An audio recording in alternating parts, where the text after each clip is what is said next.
Ако државата постигне напредок во однос на реформите, Брисел расположен и порано да го испорачи извештајот за напредокот на државата, порача еврокомесарот Јоханес Хан по состанокот за асоциација и стабилизација. Сепак, договорот од прежино итните приоритети според еврокомесарот Хан мора да бидат основата на секој план од ЕУ агендата, а од таа причина тим на експерти предводени од Рајнхард Прибе престојуваат во државата каде заедно со владени представници ќе работат на решавање на проблемите околу владењето на правото. Ние сме многу флексибилни по ова прашање на позитивен начин. Доколку работите созреат доволно, ние уште пред април ќе изготвиме позитивен извештај. Но земјата треба добро да ги подготви работите околу реформските приоритети и околу акциониот план и се што е поврзано со тоа.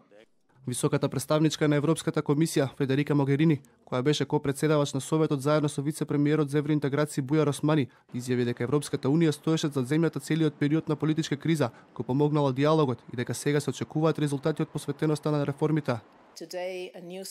Мило ние што денес сме сведоци на нов почеток за земјата. Како што реков, нов оптимизам, силна заложба, кои ни овозможуваат да ја фокусираме целата наша енергија на реформите, кои граѓаните ги сакаат и им се потребни. Вице-премиерот Бујар Османи посочи дека по една година пауза поради тешка политичка криза во земјата, денешниот состанок представува добар знак дека државата се враќа на патот кон евроинтеграциите. Посочи дека на еврокомесарите им пренел 3 основни пораки, го образложи патокот 369 и најави дека законот за албанскиот јазик ќе биде донесен во првите 100 дена од владата.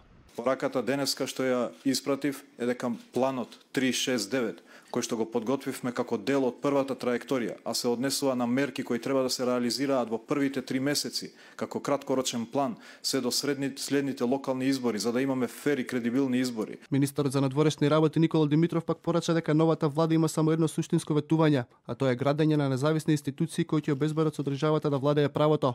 Порача дека државата е цврсто решена да искористи втората шанса која е дадена од Унијата. Ние не само што сме подготвени, туку мораме да испорачаме резултати, а Европската Унија пак има шанса да ја демонстрира својата стратешка визија и да најде начин за продолжување на пристапниот процес со Македонија врз основа на овие резултати. Денешниот состанок во Брисел доаѓа по 2-годишна пауза и во време додека експертите предводени од Рајнхард Прибе скенираат состојбата во земја со акцент на владењето на правото. Владата вети одбрзнување на препораката, а премиерот оптимистички најави дека во 2018 година Македонија може да добие датум за старт на преговорите.